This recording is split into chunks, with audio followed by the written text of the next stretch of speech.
DBMS, ठीक है। Full form is database management system, database management system. Okay, देखो समझते हैं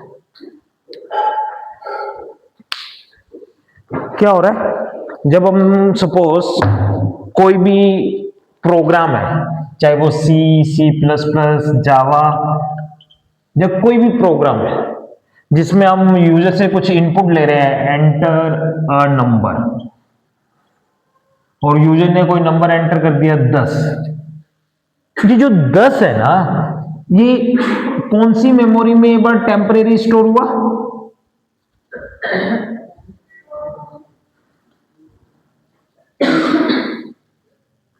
कौन सी मेमोरी में स्टोर हुआ? प्राइमरी मेमोरी में। प्राइमरी मेमोरी का मतलब मेरे पास यहां पे क्या है?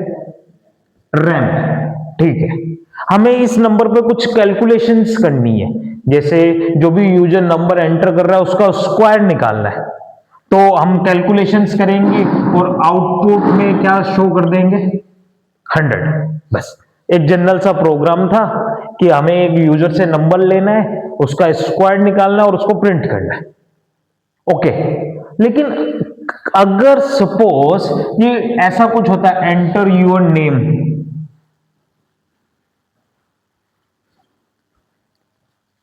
सम Shishu, enter your age, some 37, enter your city, I can write like Bikaner, ठीक है। ये सारी डिटेल्स कौन सी मेमोरी में गई? प्राइमरी में। लेकिन प्राइमरी मेमोरी के साथ डिसएडवांटेज क्या है? जैसे ही मेरा प्रोग्राम हम टर्मिनेट करेंगे, खत्म होगा, वैसे ही ये सारा डेटा प्राइमरी मेमोरी से क्या हो जाएगा? रिमूव हो जाएगा। प्राइमरी मेमोरी से क्या हो जाएगा? रिमूव हो जाएगा। तो परमानेंटली तो स्टोरेज हुआ ही नहीं ना डेटा का। अगली बार जब मैं प्रोग्राम वापस ओपन करूंगा तो मेरे लिए ये डेटा नहीं है। अगर नहीं है तो फिर मैं इनको परमानेंटली स्टोरेज कैसे करूं डेटा को? परमानेंटली स्टोरेज करने के लिए मुझे ये डेटा प्राइमरी मेमोरी से रिमूव करने से पहले कौन सी मेमोरी में शिफ्ट करना पड़ता है? सेकेंडरी मेमोरी में शिफ्ट करना पड़ता है। सेकेंडरी मेमोरी जो वो आपकी हार्ड डिस्क हो सकती है। कब? इसको रिमूव करने से पहले। प्राइमरी मेमोरी से रिमूव हो गया उसके बाद तो पॉसिबल ही नहीं है। उससे पहले कौन सी मेमोरी में स्टोर करना पड़ेगा? सेकेंडरी मेमोरी में स्टोरेज करना पड़ेगा, मतलब हार्ड डिस्क में स्टोरेज करना पड़ेगा। अब सेकेंडरी मेमोरी में जब स्टोरेज करना है तो कैसे करेंगे? सेकेंडरी मेमोरी में अगर मुझे स्टोरेज करना है तो कैसे करेंगे? हम यहां पे स्टोरेज करेंगे in form of storage of data in operating system files. हम किस में स्टोर करेंगे? फाइल्स में स्टोर करेंगे। फाइल्स क्या, एक लॉजिकल व्यू होता है जिसके अंदर हम डेटा को क्या करते हैं? स्टोरेज करते हैं। हमने फाइल सिस्टम पढ़ा था ना, तो हम वो डेटा किस में स्टोर करेंगे? फाइल्स में। अब अगर मेरा ये प्रोग्राम बंद भी हो जाए तो भी वो मेरा डेटा क्या है? सिक्योर है, कोई प्रॉब्लम नहीं है। अगली बार जब मैं अपना प्रोग्राम वापस चालू करूंगा तो इस फाइल से डेटा वापस कहां पे लेके आ सकता हूं? प्राइमरी मेमोरी में। और प्राइमरी मेमोरी से डेटा वापस कहां रीड कर लूंगा? प्रोग्राम के अंदर। हर प्रोग्रामिंग लैंग्वेज हमें ये कैपेबिलिटी देती है कि कैसे फाइल सिस्टम के साथ काम करना है, फाइल के साथ इनपुट कैसे करना है, फाइल में आउटपुट कैसे करना है। तो लास्ट में अगर मैं अपने डेटा को परमानेंटली स्टोर करना चाहता हूं तो कहां पे स्टोर करूंगा? फाइल्स। अगर मुझे सिंपल सी कोई कैलकुलेशन करनी है, यूजर एक नंबर एंटर कर रहा है और आपको बताना है इवन है या ओड है, आपने एंटर किया, उसने चेक कर लिया, आपने आउटपुट प्रिंट कर दिया, काम खत्म। आगे जाने की रिक्वायरमेंट। लेकिन अगर कुछ ऐसा डेटा मैं एंटर कर रहा हूं जिसको मुझे परमानेंटली स्टोर करना है, ठीक है, लाइक एक बैंक में हम नया अकाउंट खुलवाने गए, उसने हमसे नाम पूछा, हमारा आधार नंबर पूछा, पैन कार्ड नंबर पूछा, एड्रेस पूछा, मोबाइल नंबर पूछा, उसने सारी डिटेल एंटर करी और शाम को 5 बजे सिस्टम बंद करके चला गया। अगले दिन आया तो पता चला कोई भी इंफॉर्मेशन उसमें नहीं थी। ऐसा तो नहीं होता। ऐसा क्यों नहीं होता? क्योंकि जब जैसे ही वो यहां पे बटन पे क्लिक करता है क्रिएट अकाउंट, तो ये सारा डेटा जो प्राइमरी मेमोरी में है वो कौन सी मेमोरी में शिफ्ट हो जाता है? सेकेंडरी मेमोरी में। अब सेकेंडरी मेमोरी में डेटा किस फॉर्म में होगा? In form of files. In form of files. यहां हर फाइल का एक नाम होता है, उसकी एक्सटेंशन होती है, ठीक है। तो वो फाइल्स की फॉर्म में डेटा मेरा कहां चला जाता है? सेकेंडरी मेमोरी में चला जाता है। तो डीबीएमएस की बात कर रहे थे हम। डीबीएमएस में एक्चुअल में कहां से डीबीएमएस चालू होता है? डीबीएमएस चालू होता है इन फाइल्स में जो प्रॉब्लम्स आती है ना, उनको सुधारने के लिए किसका यूज किया जाता है? डीबीएमएस का यूज किया जाता है। अब फाइल्स में क्या क्या प्रॉब्लम आएगी देखो।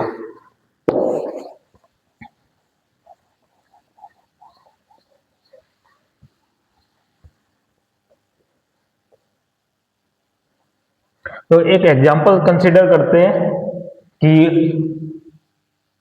एक इंजीनियरिंग कॉलेज में एक स्टूडेंट है और उसका डेटा कहां कहां हो सकता है। कि एक स्टूडेंट है, स्टूडेंट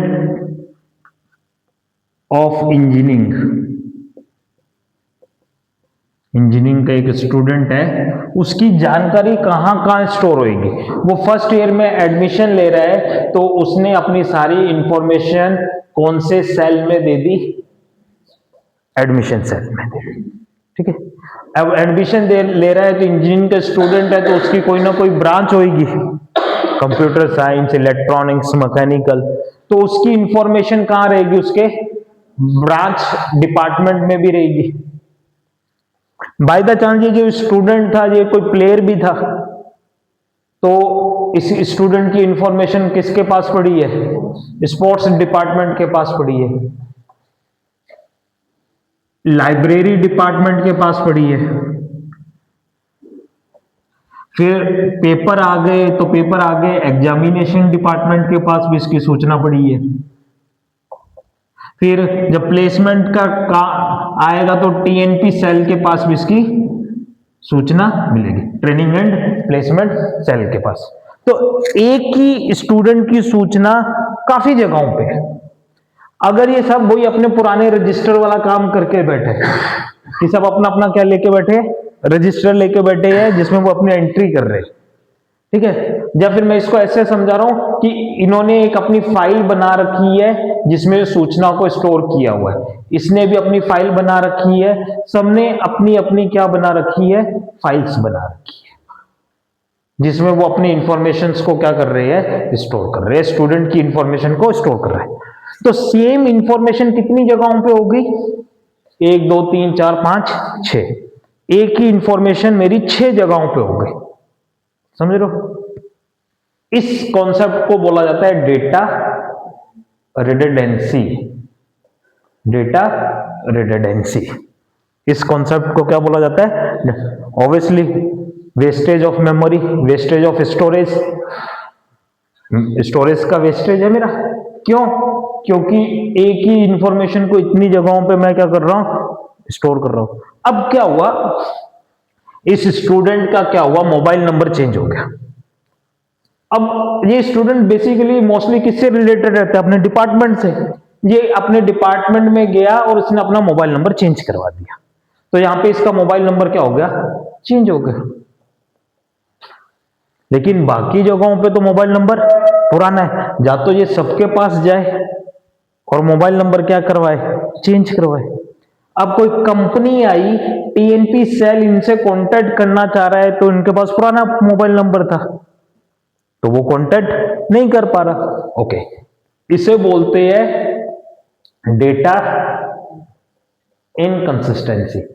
डेटा इनकंसिस्टेंसी क्यों होती है? Because of data redundancy.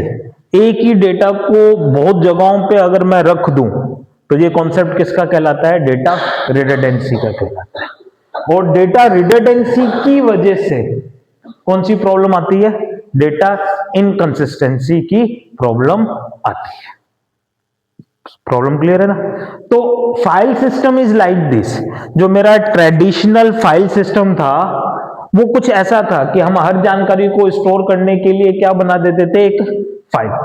अब बैंक है, एक ही कस्टमर है, उसका सेविंग अकाउंट भी है, उसका करंट अकाउंट भी है, तो वो दो अलग अलग फाइल्स में अपने डेटा को स्टोर कर रहा है, सेविंग में और करंट में।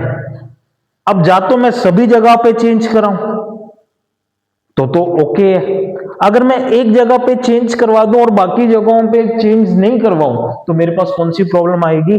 डेटा इनकंसिस्टेंसी की प्रॉब्लम आएगी।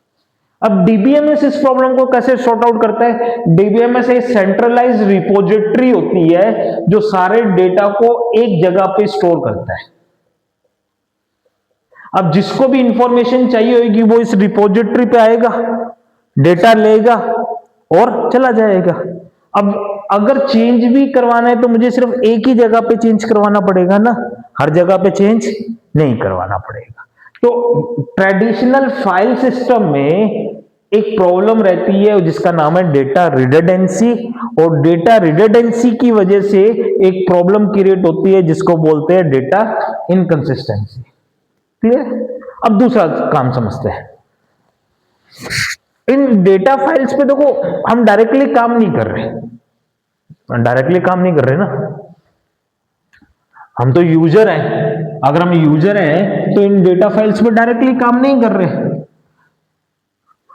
हमें तो क्या बना के दिया गया है? हमें तो एप्लीकेशन प्रोग्राम्स बना के दिए गए हैं। एप्लीकेशन प्रोग्राम्स, किसी ना किसी प्रोग्रामिंग लैंग्वेज का यूज करके हमें क्या बना के दिए? Application programs. किसने बनाए? प्रोग्रामर्स ने बनाए होंगे। वो एप्लीकेशन प्रोग्राम्स क्या कर रहे हैं? इन फाइल्स के साथ कम्युनिकेशन कर रहे हैं, इनपुट और आउटपुट। क्या कर रहे हैं? इनपुट आउटपुट कर रहे हैं, या फिर हम बोलते हैं इसको रीडिंग या राइटिंग कर रहे हैं। एप्लीकेशन प्रोग्राम्स है जो इन फाइल्स के साथ काम कर रहे हैं। और जो मेरा यूजर है वो किसका यूज कर रहा है?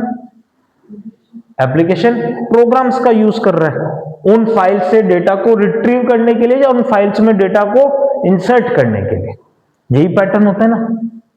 मैनेजर, हम बैंक में जाते हैं, मैनेजर क्या करता है? स्क्रीन पे एक पेज दिख रहा होता है, आप अपना अकाउंट नंबर बताते हो, वो अपना अकाउंट नंबर एंटर करता है, क्लिक करता है तो आपकी सारी डिटेल आ जाती है। वो डायरेक्टली फाइल में जा थोड़ी ना रहा है, वो तो आपको कहां जा रहा है? प्रोग्राम में जा रहा है, और प्रोग्राम से हमें क्या मिल रही है? वो डिटेल मिल रही है। तो प्रोग्राम सिर्फ वही काम कर सकता है ना। जैसे सपोज मेरा ये एप्लीकेशन प्रोग्राम क्या कर रहा था? उन स्टूडेंट्स की डिटेल ले रहा था, डिटेल एक्सट्रैक्ट कर रहा है जो सीएस ब्रांच से बिलोंग करते हैं।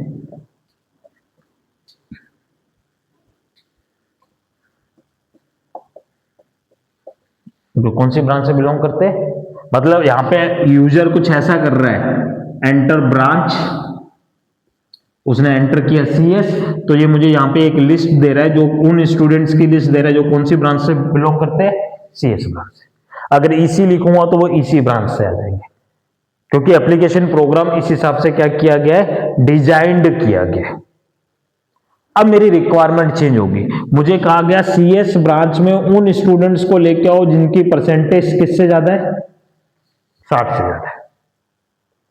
एप्लीकेशन प्रोग्राम जो सपोर्ट नहीं कर रहा, वो तो कह रहा है कि मैं आपको सारी लिस्ट दे देता हूं, छांट लो, खुद क्या कर लो, आप फिल्टरिंग कर लो। पहला सॉल्यूशन। दूसरा सॉल्यूशन ये हो सकता है कि मैं एक नया एप्लीकेशन प्रोग्राम लिखूं या इसी एप्लीकेशन प्रोग्राम में चेंज करूं, और इस एप्लीकेशन प्रोग्राम में अब मैं दो चीजें मांगूं कि ब्रांच कौन सी और किससे ऊपर परसेंटेज लेना है, फिर ये उस हिसाब से उसका क्या देगा? रिजल्ट देगा। जितनी बार मैं कुछ चेंजेस करूंगा हर बार मुझे क्या लिखना पड़ेगा, नया एप्लीकेशन प्रोग्राम्स लिखने पड़ेंगे। तो तीसरी प्रॉब्लम जो यहां पे आ रही है वो आ रही है एसेसिंग डेटा। डेटा को एसेस करने में जो प्रॉब्लम्स आ रही है, डेटा को एसेस करने में प्रॉब्लम्स आ रही है। क्यों? क्योंकि जो फाइल्स है उनको एसेस करने के लिए एप्लीकेशन प्रोग्राम्स बनाएंगे। एप्लीकेशन प्रोग्राम को लिखते समय जो हमने क्राइटेरिया जब जो प्रोग्रामिंग की है वो उसके अकॉर्डिंग ही काम करेगा। आपको कुछ नया लेके आना है तो नया या तो एप्लीकेशन प्रोग्राम बनाओ या फिर हम उसका रिजल्ट लो और उसमें मैन्युअली क्या कर लो, फिल्टरिंग कर लो। ठीक है। नेक्स्ट जो प्रॉब्लम आती है वो प्रॉब्लम आती है डेटा आइसोलेशन। Data isolation. अब देखो, प्रोजेक्ट एक आदमी तो बनाता नहीं है, अलग अलग टाइम पे अलग अलग आदमियों ने प्रोजेक्ट बनाया, सबने अपने अकॉर्डिंग फाइल्स बनाई, फाइल्स में डेटा को सबने अपने अकॉर्डिंग क्या किया, स्टोर किया। तो जो डेटा है ना फाइल्स में वो बहुत अलग अलग फॉर्म्स में है, अलग अलग फॉर्मेट्स में। जब मैं उस डेटा को वापिस लूंगा, लेना चाहूंगा एप्लीकेशन प्रोग्राम की हेल्प से, तो मुझे क्या प्रॉब्लम होगी, उनको आइसोलेट करने में, उनको अलग अलग करने में क्या आएगी, प्रॉब्लम क्रिएट होगी। इस प्रॉब्लम को क्या बोला जाता है, data isolation. Okay, next problem समझते हैं, डेटा इंटीग्रिटी। चलो, डेटा इंटीग्रिटी के लिए मैं एक दूसरा एग्जांपल लेता हूं।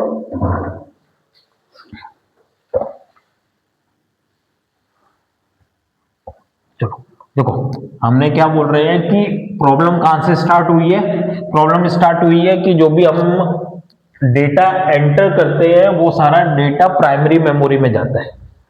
ठीक है, और प्राइमरी मेमोरी के साथ दिक्कत क्या है, एक टाइम के बाद वहां से डेटा क्या हो जाएगा, रिमूव। एक टाइम के बाद का मतलब है जब मेरा प्रोग्राम खत्म होगा, जब मेरे ब्राउजर में मैं कुछ इनपुट दे रहा हूं, ब्राउजर बंद कर दिया, डेटा चला गया। मैंने कोई प्रोग्राम बनाया, उसमें मैं इनपुट दे रहा हूं, प्रोग्राम बंद कर दिया, डेटा चला गया। जाने दो, कौन से प्रोग्राम्स के लिए, उन प्रोग्राम्स के लिए डेटा को जाने दो जहां पे कुछ ऐसा काम करना है। एक ईयर एंटर करो और बताओ लीप ईयर है जा, नहीं है, तो हम एंटर करेंगे ईयर 1996, वो आंसर देगा लीप ईयर। या एक नंबर एंटर करो और उसका स्क्वायर प्रिंट करो, लेकिन यहां पे कुछ इंफॉर्मेशन स्टोर करनी है, स्टूडेंट का डेटा है, एम्प्लॉय का डेटा है, अकाउंट इंफॉर्मेशन, तो वो डेटा तो मुझे परमानेंटली स्टोर करना ही है ना। उस परमानेंटली स्टोर करने के लिए हम क्या करते हैं, हमारे डेटा को सेकेंडरी मेमोरी में स्टोर करते हैं। किस फॉर्म में, फाइल्स की फॉर्म में। किस फॉर्म में, फाइल्स। अभी तक यही काम करते आ रहे थे, हमारे लिए फाइल्स बहुत अच्छी चीज थी, लेकिन अब प्रॉब्लम समझते हैं फाइल्स के साथ क्या क्या प्रॉब्लम्स है। फाइल्स के साथ प्रॉब्लम है डेटा रिडंडेंसी। एक ही डेटा अलग अलग फाइल्स में अगर हम स्टोर कर दें तो वो क्या कहलाएगा, डेटा रिडंडेंसी। अभी हमारे साथ यही हो रहा है, मेरे ख्याल से अपने 8-9 जाने बैठे हैं, ऐसा कौन है जिसका रिकॉर्ड सभी डॉक्यूमेंट्स में सही है, फादर नेम, मदर नेम, खुद का नेम, एड्रेस, मोबाइल नंबर, सारा record, Aadhaar card, PAN card, driving licence, voter ID, सब में सही हो। रेयर ही होता है, कहीं ना कहीं मिसमैच हो ही जाता है। मेरे तो हर डॉक्यूमेंट में गलती है, क्योंकि मेरे फादर का नाम है Surendra Jain, SURANDRA, SURENDAR, SURENDER, और रियल नेम है SURINDER, वो किसी में नहीं है। ठीक है, जिनके नाम में जो सुरेंद्र और महेंद्र, इनके नामों में सब जगह गलती मिलेगी आपको, एड्रेस में गलती मिलेगी, किसी में मोबाइल नंबर अपडेट नहीं मिलेगा। तो अगर डेटा रिडंडेंसी हो रही है, मतलब डेटा रिडंडेंसी का मतलब है एक ही डेटा को मल्टीपल जगहों पे स्टोर करना, तो उससे क्या प्रॉब्लम आती है, डेटा इनकंसिस्टेंसी। क्या मतलब है, अगर एक जगह पे मैं चेंज करवाऊंगा तो बाकी जगहों पे डेटा गलत हो जाएगा। ठीक है, फाइल के साथ एक और प्रॉब्लम है, डेटा एसेसिंग डेटा, क्योंकि वो एप्लीकेशन प्रोग्राम पे डिपेंड करते हैं। एप्लीकेशन प्रोग्राम जो काम करता है उतना ही कर सकता है। डेटा इंटीग्रिटी क्या है? देखो, इंटीग्रिटी समझाने के लिए मैं कह रहा हूं we have two account, account A and account B, and account A से मैं कुछ पैसा ट्रांसफर करना चाहता हूं अकाउंट बी में, ट्रांसफर 5000, ठीक है। अकाउंट ए में करंट बैलेंस था 20,000 और अकाउंट बी में करंट बैलेंस था 30,000, ठीक। जब 5,000 ट्रांसफर करें तो इसके अकाउंट से माइनस 5,000 होंगे, तो इसका लास्ट बैलेंस क्या रह जाएगा? 15,000। इसमें प्लस 5,000 होंगे, इसमें क्या हो जाएगा? 35,000। अब मान लो यहां से ट्रांजैक्शन चालू हुआ, आपने 5,000 ट्रांसफर किए, सबसे पहले देखा गया आपके खाते में कितने रुपए है? 20,000। आप ट्रांजैक्शन कर सकते हो, तो आपके खाते से 5,000 माइनस कर दिए और क्या रह गया? 15,000। यहां पे आया, इसके खाते में अमाउंट रीड किया 30,000। 30,000 रीड करने पर आपका इंटरनेट बंद हो गया,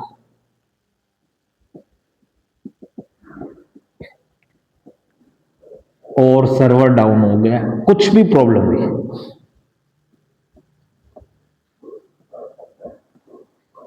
कुछ भी प्रॉब्लम नहीं, उसने वो रीड कर लिया था 30,000, लेकिन 5,000 प्लस नहीं किया था, इसमें से 5,000 माइनस हो गया, इसमें से 5,000 माइनस हो गया। अब क्या करें? गलत हो गया ना, तो इसको क्या करना पड़ेगा? रोल बैक करना पड़ेगा। रोल बैक का मतलब इसको वापस 20,000 पे छोड़ना पड़ेगा और इसको 30,000 पे, या फिर ये 15,000 हो और इसमें क्या हो? यानी मैं ऐसे बोल दूं A plus B before 20,000 plus 30,000 50,000, और A plus B after 25,000 sorry 15,000 plus 35,000। दोनों सिनेरियो में कितना आना चाहिए? सेम आना चाहिए। अगर दोनों सिनेरियो में सेम है, इट मींस ट्रांजैक्शन पूरा हुआ है, इंटीग्रिटी बनी हुई है। तो डेटा इंटीग्रिटी क्या बोलती है? या तो आपका पूरा ट्रांजैक्शन होगा या फिर एकदम नहीं होगा, आधा अधूरा ट्रांजैक्शंस नहीं होगा, आधा अधूरा ट्रांजैक्शंस नहीं होगा। तो इंटीग्रिटी जो टर्म है ना, वो दो जगहों पे यूज होती है। देखो, कंफ्यूजन मत होना, इंटीग्रिटी टर्म दो जगहों पे यूज होती है। एक तो यूज होती है कहां पे? ट्रांजैक्शन में। एक यूज होती है कहां पे? ट्रांजैक्शन में। ट्रांजैक्शन में इंटीग्रिटी का मतलब होता है, जब तो वो ट्रांजैक्शन पूरा होगा, जब वो चालू ही नहीं होगा, आइदर कंप्लीटेड या फिर वो स्टार्ट ही नहीं माना जाएगा। या तो वो, अगर वो कहीं बीच में रुक गया, यहां पे रुक गया, तो वो वापस कहां चला जाएगा? इस पे चला जाएगा। और अगर वो यहां तक पहुंच गया तो फाइनल क्या मान लिया जाएगा? एक तो ये इंटीग्रिटी है, ट्रांजैक्शनल इंटीग्रिटी। दूसरी होती है डेटा इंटीग्रिटी, जो अभी हमें पढ़ रहे हैं डेटा इंटीग्रिटी। इसमें क्या होता है?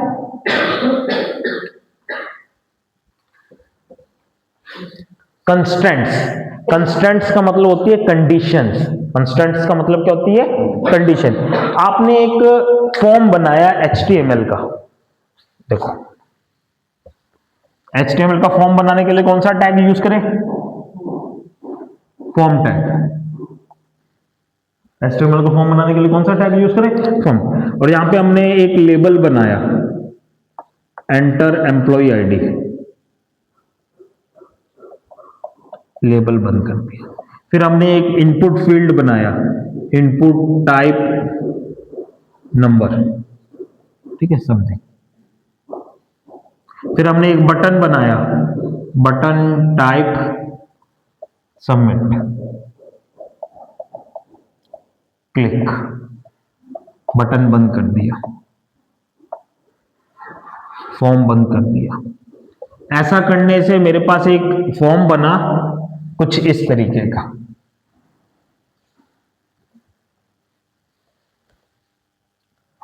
एंटर एम्प्लॉय आईडी, और क्लिक। ठीक है, अब मैं चाह रहा हूं कि यहां पे कोई एम्प्लॉय आईडी आएगी, लाइक मैंने 101 करा, क्लिक किया तो ये 101 का डेटा फाइल में चला जाए। फिर अगली बार 102 किया तो 102 कहां चला जाए? फाइल में। अगली बार 103 किया तो 103 कहां चला जाए? फाइल में। लेकिन बाय द चांस उसने वापिस से 101 किया तो ये 101 वापिस फाइल में नहीं जाना चाहिए। 101 फाइल में वापिस नहीं जाना चाहिए क्योंकि वो ऑलरेडी जा चुका है। अगर मैं नॉर्मल फाइल्स का यूज करता हूं तो ऐसा करना पॉसिबल नहीं है। पॉसिबल है, पॉसिबल कैसे? या तो मैं पहले पूरा डेटा रीड करूं, मैं चेक करूं इफ एल्स लगा के कि भाई 101 पहले से तो नहीं था, अगर पहले से तो एंटर नहीं होने दूंगा।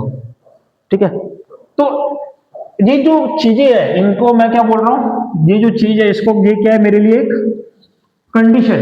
कंडीशन क्या होगी? अगर कोई एम्प्लॉय आईडी पहले से है तो वो वापिस से ऐड नहीं हो सकती। डीबीएमएस की टर्मिनोलॉजी में इसको क्या बोला जाता है? कंस्टेंट्स बोला जाता है। क्या बोला जाता है? कंस्टेंट। लाइक एज की वैल्यू 15 से 25 के बीच में होनी चाहिए। एज की वैल्यू 15। ईमेल आईडी जीमेल की होनी चाहिए।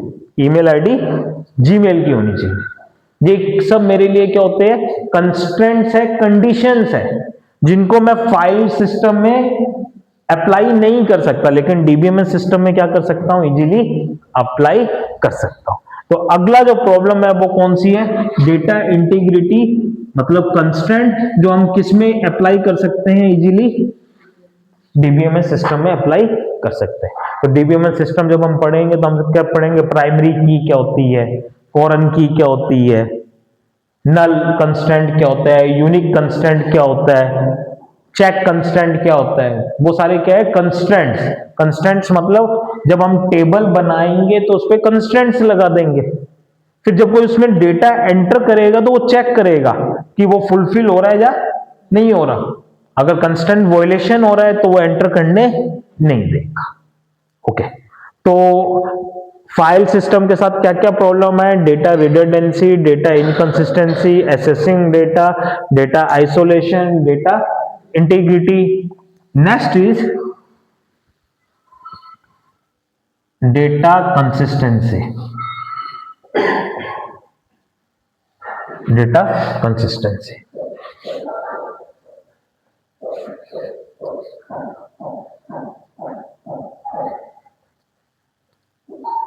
ओके। देखो मैं एक और एग्जांपल ले रहा हूं। Suppose we have a account A. ठीक है, इस अकाउंट को कैसे कैसे एक्सेस कर सकते हो आप? कोई अकाउंट है मेरे पास, मुझे 5,000 रुपए निकलवाने हैं, कैसे कैसे निकलवा सकते हो? एटीएम से निकलवा सकते हो, बैंक काउंटर पे जाके निकलवा सकते हो, अगर मुझे 5,000 की शॉपिंग करनी है तो क्या करना है? हम डायरेक्टली बैंक खाते से ट्रांसफर करवा सकते हैं उसके खाते में। तो देयर आर मल्टीपल वेज ना। तो सपोज एक आदमी यहां पर इस अकाउंट को एक्सेस कर रहा है और एक आदमी यहां पे इसको एक्सेस कर रहा है। ये मैंने कंसिस्टेंसी लिख दिया का। Data concurrency, data concurrency. Concurrent access का मतलब होता है एक साथ एक्सेस करना। ठीक है, इसने यहां पे प्लस 5,000 जमा करवाए, इसने यहां पे माइनस 10,000 कराए और करंट बैलेंस था 50,000। करंट बैलेंस था 50,000। अब सपोज एक सिनेरियो समझते हैं कि इसका जो प्रोग्राम है, ये इसके प्रोग्राम ने यहां से ये करंट बैलेंस रीड किया 50,000 और सेम टाइम पे इसने माइनस 10,000 किए तो इसने भी करंट बैलेंस रीड किया 50,000।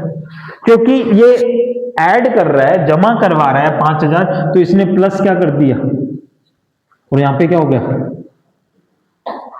55,000। और ये 55,000 वैल्यू वापस किस में डाल दी? इसने अकाउंट में डाल दी।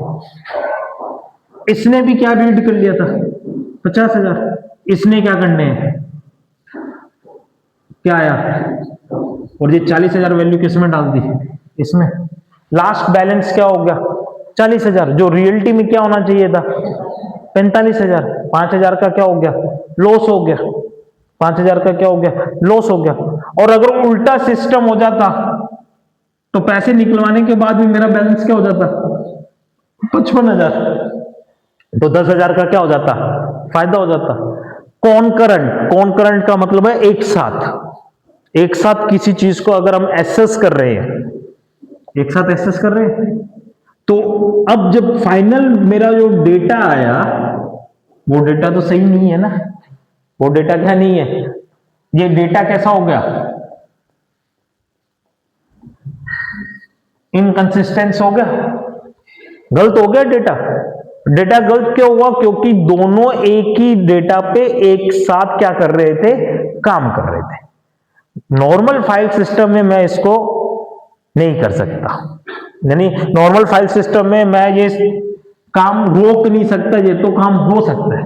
अगर दो जाने सेम फाइल से डेटा रीड कर रहे हैं वो रीड कर सकते हैं, लेकिन डीबीएमएस में हम इस चीज को रोक सकते हैं कि अगर इसने करंट बैलेंस 50,000 रीड कर लिया तो दूसरा सेम टाइम पे करंट बैलेंस को रीड नहीं कर सकता, जब तक ये ट्रांजेक्शन, जब तक ये पूरा नहीं हो। जब ये पूरा हो जाएगा तो उसके बाद ये चालू होगा, उसके बाद क्या होगा, चालू होगा। ये जो स्कीम है ये किस में पॉसिबल है, डेटाबेस सिस्टम में पॉसिबल है, नॉर्मल फाइल में पॉसिबल नहीं है। And last is data security.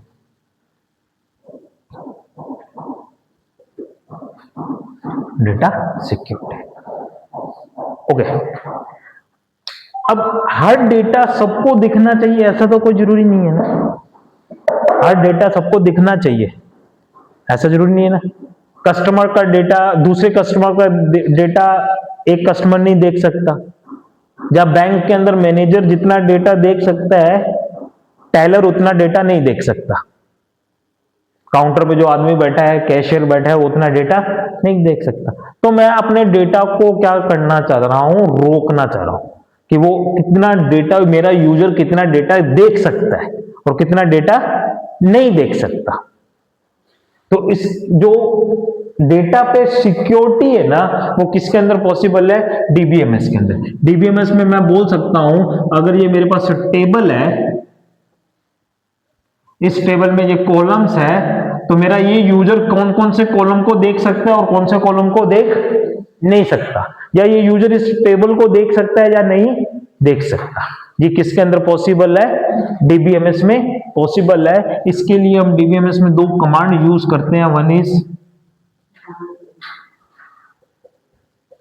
Grant और ग्रांट परमिशन देने के लिए और रिवोक वापस परमिशन को देने। तो ये कुछ प्रॉब्लम्स है जो फाइल सिस्टम में आती है, जिसको सुधारने के लिए या जिसके इंप्रूवमेंट के लिए हम किसका यूज करते हैं, डेटाबेस मैनेजमेंट सिस्टम का यूज करते हैं। क्या क्या प्रॉब्लम है, data redundancy, data inconsistency, accessing data anomalies, data isolation, data integrity, data concurrency and data security. Data जब हम डीबीएमएस पढ़ेंगे हमें धीरे धीरे ये सारी प्रॉब्लम्स समझ में आएगी कि कैसे काम कर रही है, ठीक है।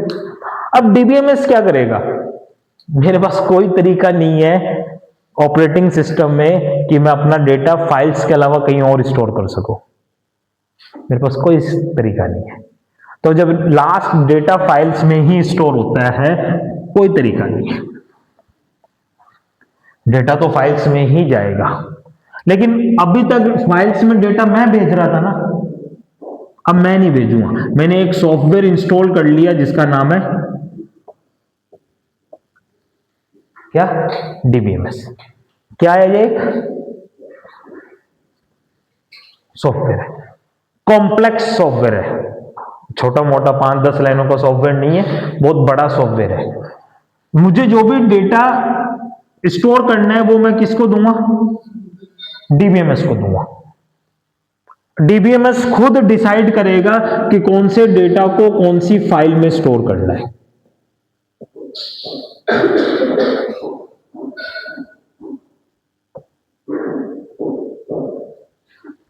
लास्ट डेटा कहां स्टोर होगा, फाइल्स में होगा, क्योंकि ऑपरेटिंग सिस्टम में डेटा कहां स्टोर हो सकता है, सिर्फ फाइल्स में हो सकता है और किसी में डेटा स्टोर हुई, लेकिन जो फाइल में स्टोर करने की रिस्पॉन्सिबिलिटी है वो अब हमारी नहीं है, वो किसकी है?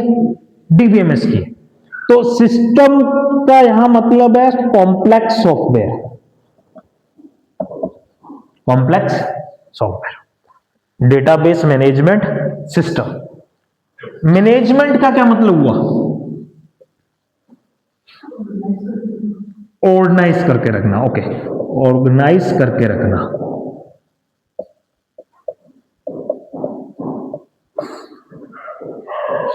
उसके अंदर मुझे इंसर्शन, डिलीशन, अपडेशन और सिलेक्शन की क्या देना? प्रॉपर्टीज देना। और मैनेजमेंट का मतलब है डेटा को insert, delete, update and selection operations provide करना डेटा के लिए। Insertion, deletion, updation, selection, operation provide करना। ये तो हो गया मैनेजमेंट। सिस्टम का मतलब हो गया कॉम्प्लेक्स सॉफ्टवेयर, और मैनेजमेंट का मतलब हो गया ऐसे प्रोग्राम्स प्रोवाइड करना जिससे मैं उस डेटा को इंसर्ट कर सकूं, अपडेट कर सकूं, देख सकूं, डिलीट कर सकूं। कहां पे? फाइल्स से। ओके, डेटाबेस क्या हो गया? डीबी क्या हो गया? ओके, डीबी को समझने के लिए हम एक काम करते हैं, सबसे पहले बात करते हैं किसकी? डेटा। क्या है डेटा?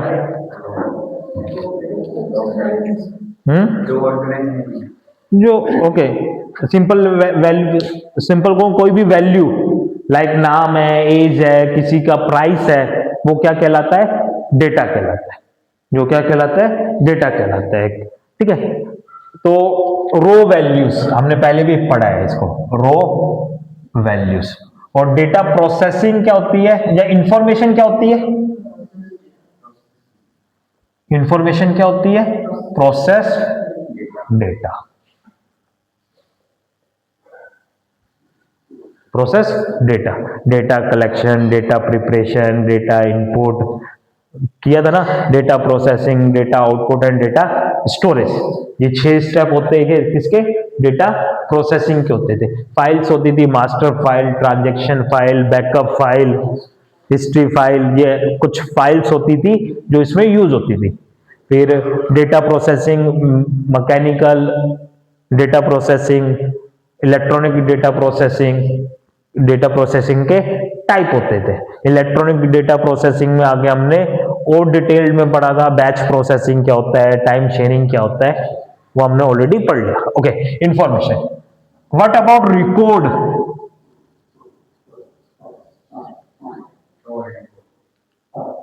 रिकॉर्ड क्या होता है?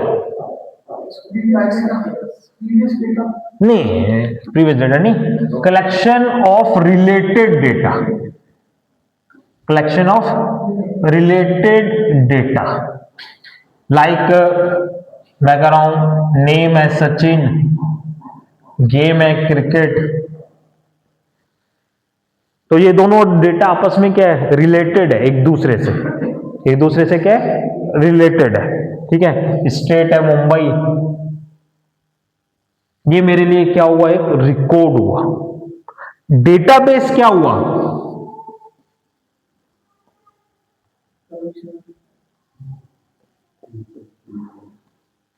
पीवी सिंधु बैडमिंटन, कर्नाटका, मेरे को नहीं पता जी कह रहे हैं।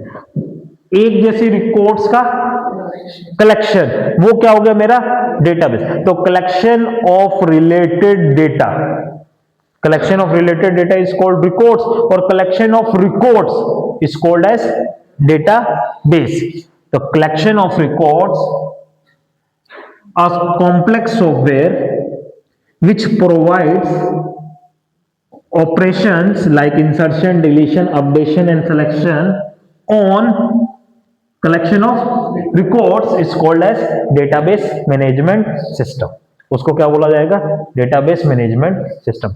तो डेटाबेस डीबीएमएस क्या एक सॉफ्टवेयर होता है जो हमें ऑप्शन देता है कि हम अपने डेटा को स्टोर करने का, डेटा को, डेटाबेस को स्टोर करने का। ताकि हम उस पे इंसर्शन, डिलीशन, अपडेशन, सिलेक्शन जैसे ऑपरेशंस को क्या कर सके, परफॉर्म कर सके। अब कोई मुझसे पूछते ना सिंपल डेटाबेस क्या होता है, collection of records is called as database. Management system क्या है, जिससे हम उनके ऑपरेशंस भी अप्लाई कर सकते हैं, वो मेरे लिए क्या हो गया, मैनेजमेंट सिस्टम। डेटा स्टोर किस में होगा, फाइल्स में। तो डेटाबेस मैनेजमेंट सिस्टम क्या करेगा, ये इसको मेरे से छुपा देगा।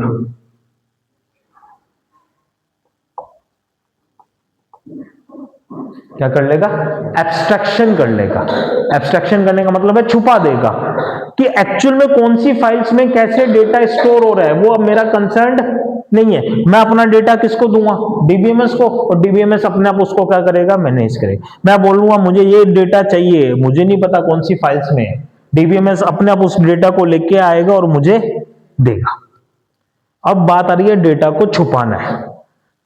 तो डीबीएमएस क्या काम करता है, देखो डीबीएमएस का पहला इंपॉर्टेंट काम होता है data abstraction.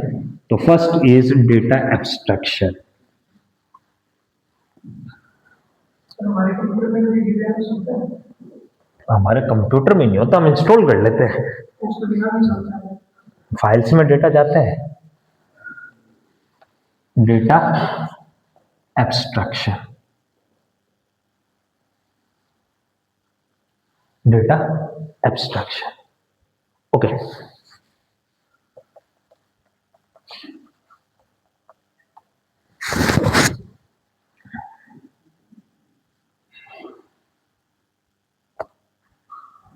Choose a number. हम कोई गैम्बलिंग गेम खेल रहे हैं, हमें एक नंबर चूज करना है। अगर वो नंबर जो उन्होंने सेलेक्ट किया हुआ है वही नंबर आया तो हमें 50 रुपए मिलेंगे। उन्होंने एक नंबर चूज किया हुआ है 15, उन्होंने एक नंबर चूज किया हुआ है 15, आपने यहाँ पे कुछ नंबर डाला 10 और आपने सबमिट किया तो हमारे पास आंसर आ रहा है 9, this is not a number. फिर आपने नंबर चेंज किया, अगर आप 15 एंटर करोगे तो वो आ जाएगा कि आप जीत गए, समझेंगे।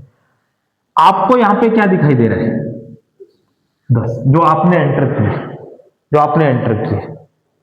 रियलिटी में ये ऐसे थोड़ी ना होगा, बैकग्राउंड में इस 10 को स्टोर करने के लिए कुछ ऐसा बना रखा होगा, integer x equals to 10, x एक इंटीजर वेरिएबल है जिसके अंदर कौन सी वैल्यू आएगी, 10 आएगी। आपको क्या इस 10 x की जानकारी है क्या, यूजर को इस x की जानकारी है क्या, नहीं है ना। तो ये तो आपसे छुपा लिया गया, आपको तो जानकारी नहीं है कि x में क्या है, 10 है। इसकी जानकारी किसको है, इसकी जानकारी किसको है, यूजर को। ये 10 मेमोरी में कैसे स्टोर्ड है,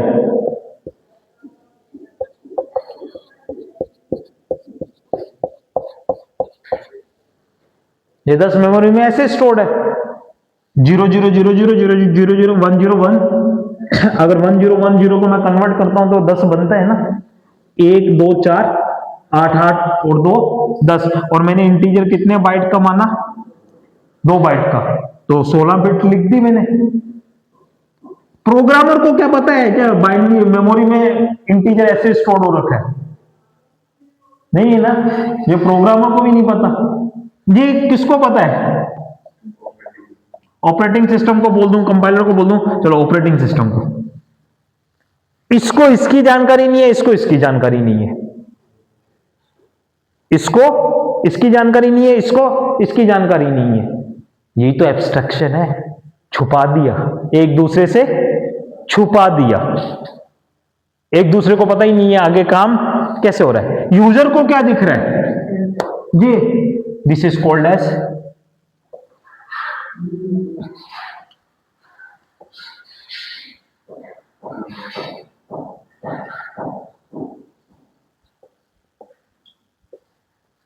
दिस इज कॉल्ड है व्यू लेवल और एक्सटर्नल। एक्सटर्नल मतलब जिससे हम कनेक्ट हो रहे हैं, एक्सटर्नल। लॉजिक कहां पे लिखा जाएगा, लॉजिक कहां लिखा जाएगा, इस लेवल पर। एक्स की वैल्यू 15 के बराबर है या नहीं है, वेरिएबल का नाम क्या होगा, उसका डेटा टाइप क्या होगा, ये कौन से लेवल पे डिफाइन किया जाएगा, इस लेवल पर। इस लेवल को बोला जाता है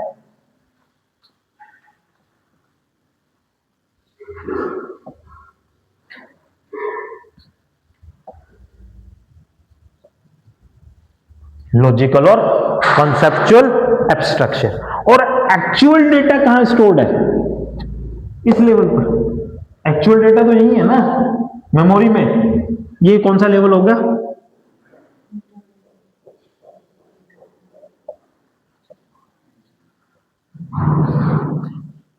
फिजिकली डेटा तो एक्चुअल में यही है ना, फिजिकली डेटा यही है ना, तो ये तो यहां पे स्टोर्ड है। यहां पे कौन सा है, लॉजिकल डेटा, और यहां पे क्या है, व्यू डेटा। तो हमारे जो डेटा एब्स्ट्रक्शन है ना, डेटा एब्स्ट्रक्शन यही बताता है कि डीबीएमएस जो है ना, वो अपने आप को इंप्लीमेंट करने के लिए बहुत कॉम्प्लेक्स स्ट्रक्चर्स का यूज करता है, डेटा स्ट्रक्चर्स का यूज करता है। कॉम्प्लेक्स क्या करता है, डेटा स्ट्रक्चर्स का यूज करता है। लेकिन यूजर को उन डेटा स्ट्रक्चर से मतलब ही नहीं है, यूजर को उन डेटा स्ट्रक्चर से मतलब ही नहीं है। यूजर को किससे मतलब है, उसके काम से मतलब है। तो डीबीएमएस क्या करता है, उनको कॉम्प्लेक्स लेवल को छुपा देता है, किससे, यूजर से। किससे छुपा देता है, यूजर से छुपा देता है। इस कॉन्सेप्ट को क्या बोला जाता है, डेटा एब्स्ट्रक्शन कहा जाता है। डेटा एब्स्ट्रक्शन को 3 लेवल पे बांटा गया। पहला व्यू लेवल, एक्सटर्नल, दूसरा लॉजिकल और कॉन्सेप्चुअल, तीसरा फिजिकल और इंटरनल। ऑब्वियसली फिजिकली डेटा यही है, और ये सबसे अंदर का फॉर्म है, यहां पे आप देख ही नहीं सकते। यहां पे कौन बंदा एक्सेस कर सकता है, सिर्फ डेटाबेस एडमिनिस्ट्रेटर एक्सेस कर सकता है। हमारा यहां पे कोई मतलब नहीं है। वो क्या क्या डिसाइड करता है, डेटा कैसे स्टोर होगा इंटरनल मेमोरी पर, डेटा एक्सेस कैसे होगा, इंटरनल मेमोरी से डेटा को एक्सेस कैसे किया जाएगा, इंडेक्सिंग कैसे की जाएगी डेटा की, वो जो सब चीजें होती है वो कौन डिसाइड करता है, डीबीए करता है। और कौन से लेवल पे करता है, फिजिकल लेवल। लॉजिकल लेवल पे क्या डिसाइड होगा, मैं प्रैक्टिकल ले लूं, लॉजिकल लेवल पे डिसाइड होता है ये वाली चीज।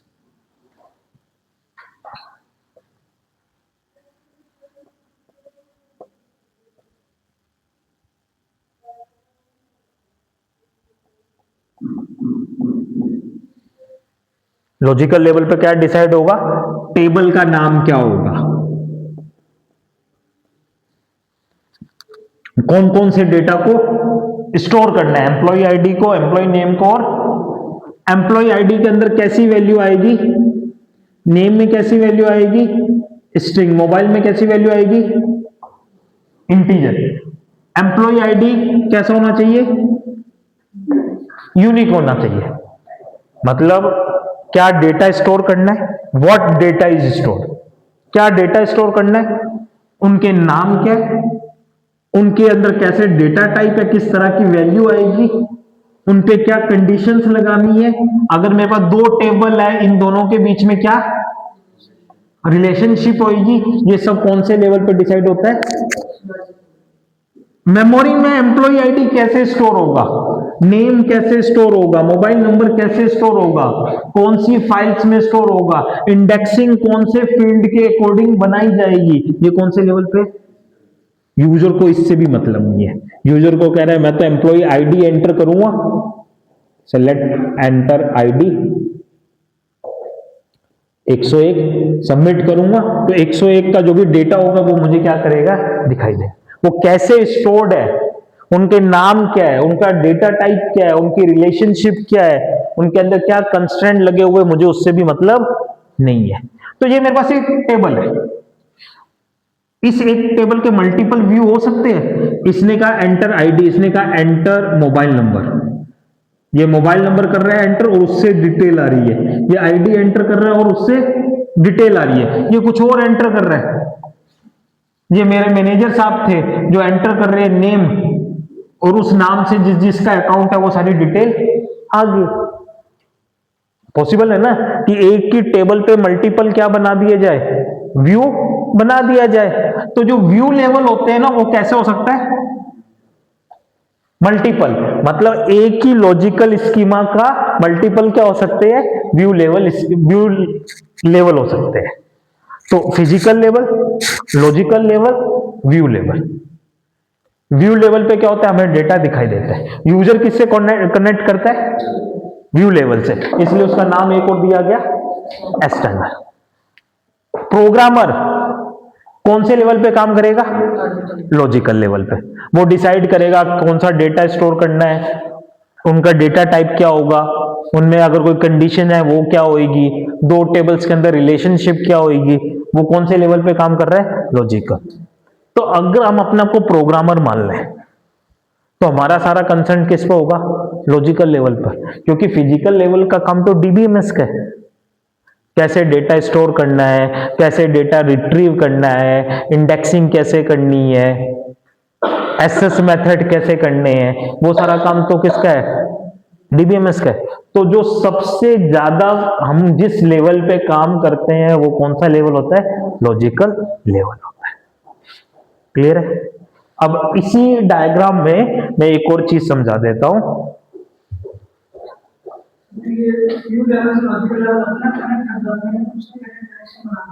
कुछ नहीं करना,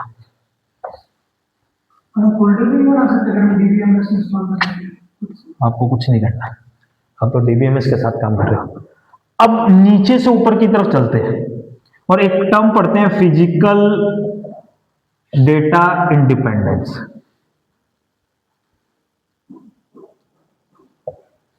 फिजिकल डेटा, देखो नीचे से ऊपर की तरफ चलो।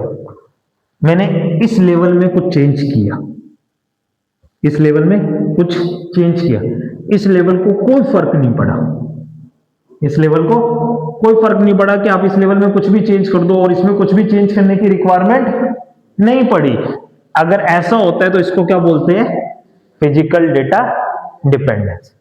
अगर मैं फिजिकल लेवल पर कुछ भी चेंज करता हूं और उस चेंज का लॉजिकल लेवल पे कोई फर्क नहीं पड़ता, तो इसको क्या बोला जाता है? Physical data independence. ओके, मैं एक चीज पहले और बता देता हूं। यहां पे देखो, हमने 3 लेवल पढ़ लिए। इन 3 लेवल के हिसाब से मेरे को 3 अलग अलग क्या दिए गए? स्कीमा दिए गए। क्या दिए गए? स्कीमा। स्कीमा का मतलब होता है ओवरऑल स्ट्रक्चर। ओवरऑल स्ट्रक्चर कैसा है? तो यहां पे स्कीमा को भी 3 पार्ट में बांटा गया। एक हुआ व्यू स्कीमा, एक हुआ लॉजिकल स्कीमा और एक हुआ। तो इनकी डेफिनेशंस बहुत सिंपल है। लॉजिकल लेवल पे जो हम स्ट्रक्चर बनाते हैं वो लॉजिकल स्कीम है, फिजिकल लेवल पे जो स्ट्रक्चर बनते हैं वो फिजिकल स्कीम है, और व्यू लेवल पे जो स्ट्रक्चर बनते हैं वो व्यू स्कीम है। अगर फिजिकल स्कीमा में मैं कुछ चेंज करता हूं और उसके चेंज से लॉजिकल स्कीमा में कोई भी चेंज नहीं हो रहा, तो इसको बोलते हैं physical data independence. Physical data independence. अगर मैं फिजिकल स्कीमा में कुछ भी चेंज करता हूं और उसके चेंज से लॉजिकल स्कीमा में कोई चेंज नहीं हो रहा, तो इसको बोलते हैं फिजिकल डेटा इंडिपेंडेंस। कंफ्यूजन हो जाता है, इसलिए मैं कह रहा हूं नीचे से पढ़ना है। जब भी इंडिपेंडेंस की बात आ जाए ना, तो नीचे से ऊपर की तरफ चलना। इसमें चेंज करने पर इसमें चेंज नहीं करना पड़ा तो फिजिकल, और इसमें चेंज करने पर इसमें चेंज नहीं करना पड़ा तो logical data independence. Logical data independence. Logical data independence. तो अगर फिजिकल में चेंज करने पर लॉजिकल में कोई चेंज नहीं करना पड़ा तो फिजिकल डेटा इंडिपेंडेंस, और लॉजिकल में चेंज करने पर व्यू लेवल पे कोई चेंज नहीं करना पड़ा तो उसको क्या बोला जाता है? Logical data independence. और व्यू लेवल को एक और नाम दिया जाता है सब स्कीमा। व्यू लेवल को एक और नाम दिया जाता है सब स्कीमा। क्लियर है? अब एक और टर्म पढ़ा रहा हूं छोटी सी, जिसका नाम है इंस्टेंस।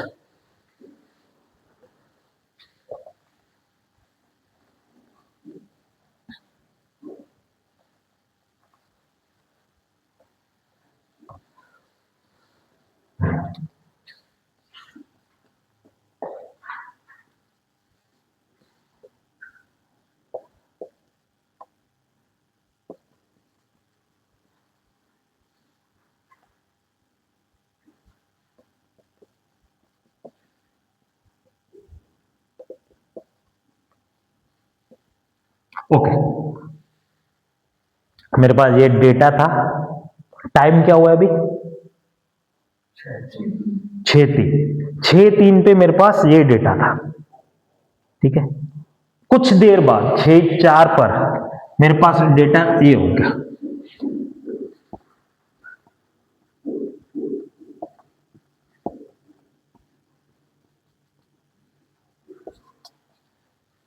मेरे पास डेटा 6:04 पे ये डेटा होगा। This is called instance. Data at a particular time is called data instance. किसी पर्टिकुलर टाइम पर डेटा का जो इंस्टेंस डेटा जो होता है वो क्या होता है, इंस्टेंस होता है। मैं ऐसा बोल दूं, snapshot of data at particular time period is called instance of data. तो ये तो बार बार चेंज होगा ना, अभी ये 5 मिनट बाद हो सकता है कुछ और हो जाए, उसके 5 मिनट बाद हो सकता है कुछ और, कभी डिलीट कर दिया तो भी चेंज हो जाएगा, अपडेट करूंगा तो भी चेंज होगा, डिलीट करूंगा इंसर्ट करूंगा तो भी चेंज होएगा। तो इंस्टेंस जो होता है वो बार बार क्या हो जाता है, चेंज हो जाता है। स्कीमा बार बार चेंज नहीं होता। एक बार आपने जो टेबल बना लिया, जो फील्ड बना लिए, वो बार बार चेंज नहीं होते। तो स्कीमा क्या है, overall structure of a database is called as schema. जो टेबल होता है वो बार बार चेंज नहीं होता। इंस्टेंस क्या होता है, data at a particular time period is called as instance of database. Snapshot मतलब फोटो खींचना। अगर मैं इसकी पहले आपको ये फोटो खिंचवा देता, फिर 5 मिनट बाद वापस फोटो खिंचवाता, तो दोनों फोटो में चेंजेस आ जाते। Snapshot of data at particular time period is called instance. और स्कीमा है ओवरऑल स्ट्रक्चर। स्कीमा को फिर 3 पार्ट में बांटा गया, लॉजिकल, फिजिकल और व्यू लेवल स्कीमा। और व्यू लेवल स्कीमा को क्या बोला गया, सब schema. Okay,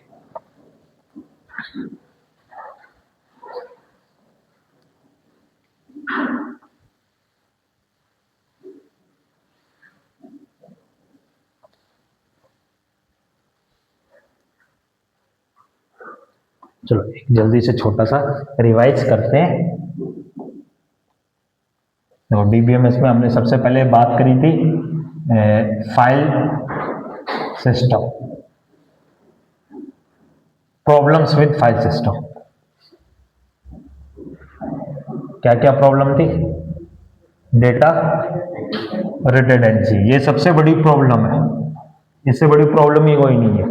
same data multiple जगह पे होना, डेटा डेटा। इस प्रॉब्लम की वजह से एक और प्रॉब्लम आगे मैं साथ में लिख देता हूं, इंस्टेंस। सेकेंड थी difficulty in assessing data.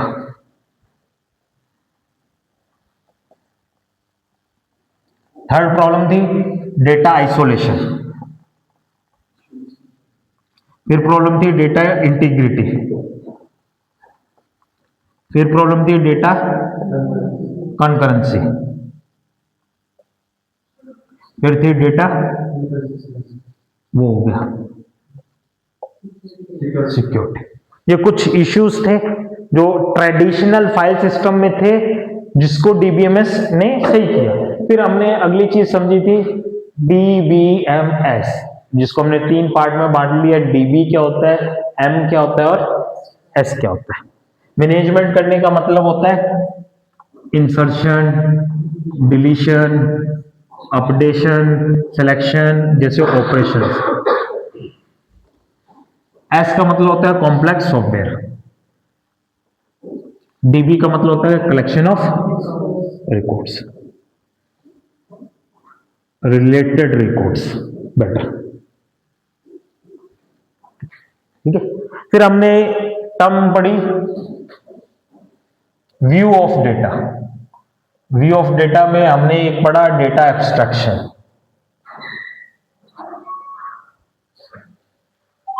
Data abstraction data abstraction क्यों किया गया? क्योंकि डीबीएमएस कॉम्प्लेक्स सॉफ्टवेयर है, वो कॉम्प्लेक्स डेटा स्ट्रक्चर्स का यूज कर रहा है डेटा को इंटरनली स्टोर करने के लिए, लेकिन यूजर को उससे मतलब नहीं है। तो इन्होंने एब्स्ट्रैक्शन 3 लेवल पे किया, view level abstraction, view level और एक्सटर्नल। देन अगला क्या था? लॉजिकल और कॉन्सेप्चुअल। नेक्स्ट अगला क्या था? फिजिकल और इंटरनल। फिर अगला हमने पढ़ा स्कीमा, व्यू स्कीमा, और इसी को एक और नाम दिया गया सब स्कीमा, लॉजिकल स्कीमा और फिजिकल स्कीमा।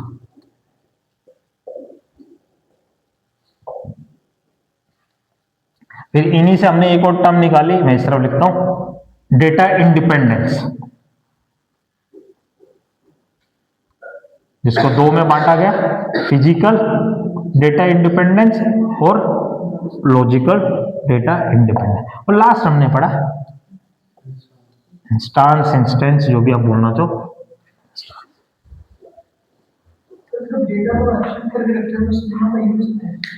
तो स्कीमा से तो वो एब्स्ट्रैक्शन हुआ। डेटा स्टोर कैसे करोगे? बताओगे कैसे कि कौन से लेवल पे कितना डेटा होगा? एब्स्ट्रैक्शन हो गया। एब्स्ट्रैक्शन का मतलब है अगर तू फेसबुक का यूजर है, तेरे को नहीं पता फेसबुक ने तेरा डेटा कैसे स्टोर किया, लेकिन फेसबुक जो बना रहा है उसको तो पता होगा ना कैसे किया। लॉजिकल, जो वहां पे प्रोग्रामर है उनको तो पता है ना, लेकिन उन प्रोग्रामरों को ये नहीं पता कि ऑपरेटिंग सिस्टम कैसे स्टोर कर रहा है। यूज तो तीनों ही हो रहे हैं ना। तुझे तो लॉजिकल लेवल से ही मतलब नहीं है, तो फिजिकल तो बहुत दूर की बात है। और जो लॉजिकल पे बैठा है उसको किससे मतलब नहीं है? फिजिकल से मतलब नहीं है। हाँ, schema is a overall structure जो हर एक लेवल पे अलग अलग बंदे बना रहे हैं, हर लेवल पे अलग अलग आदमी यूज कर रहे हैं। हमारा लेवल कौन सा है? यूजर। अगर मैं कोई प्रोजेक्ट बना रहा हूं तो मैं लॉजिकल लेवल पे आके बैठ जाऊंगा, और अगर मैं डीबीए हूं, डेटाबेस एडमिनिस्ट्रेटर हूं, तो मैं कौन से लेवल पे चला जाऊंगा? फिजिकल लेवल पे चला जाऊंगा। आइसोलेशन का मतलब है कि डेटा मल्टीपल फाइल्स में डिफरेंट फॉर्मेट्स में स्टोर्ड है, अलग अलग फॉर्म में स्टोर्ड है, तो उससे डेटा निकालने में हमें क्या होती है? डिफिकल्टी होती है। डीबीएमएस में डेटा एक ही फॉर्मेट में क्या रहता है? स्टोरेज रहता है, जिससे डेटा को निकालना क्या हो जाता है? आसान हो जाता है। अगर आप प्रोग्रामर हो तो आपको लॉजिकल लेवल बनाना पड़ेगा, व्यू लेवल भी बनाना पड़ सकता है। यूजर डायरेक्टली व्यू लेवल से क्या करेगा? काम करेगा। ठीक है, तो हम इन दोनों लेवल पे काम कर रहे हैं। वेबसाइट का फ्रंट पेज बनाना व्यू लेवल हो गया, वेबसाइट के पीछे जाके उसका डेटा इंसर्ट करना वो कौन सा लेवल हो गया? लॉजिकल लेवल हो गया। तो एज जो भी डीबीएमएस यूज करेगा वो उसको नहीं करेगा, वो प्रोग्रामर करते हैं। कौन करते हैं? प्रोग्रामर ही करते हैं। क्लियर है? चलो आज कुछ लिखने तो दिया नहीं मैंने, ठीक है, समझना था। नोट्स मैंने तैयार कर लिए, मैं भेज दूंगा। ठीक है, चल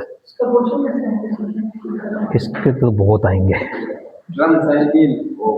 सब स्कीमा किसे कहते हैं?